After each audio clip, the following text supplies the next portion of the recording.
Okay, so now I'm going to talk about macro photography, and I'm going to go outside and show you an example of how I do this myself.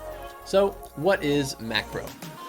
Macro is just a film term for shooting extreme close-up, commonly done on insects and plants and other forms of nature.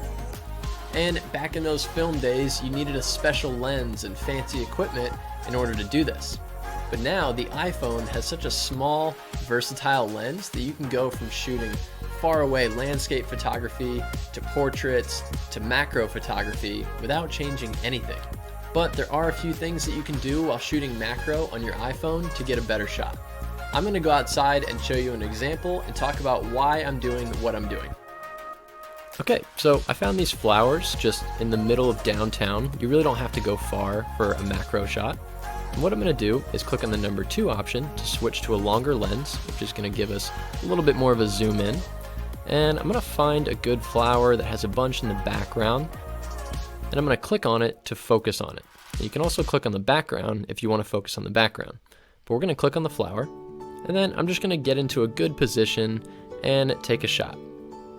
And you might want to take a few.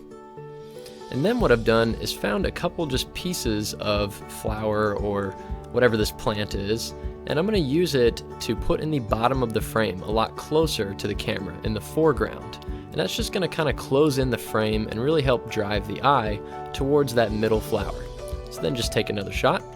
And again, just make sure that you take a few shots. And then here is what that shot looks like. And then you can also zoom in on it, and it's going to give you a much closer shot, and you can see there's little water droplets and everything. The iPhone does a really great job with taking macro photos. And here is what that shot looks like completely edited. And I'm also going to be showing you how to edit your photos like this on your phone a little later in this course.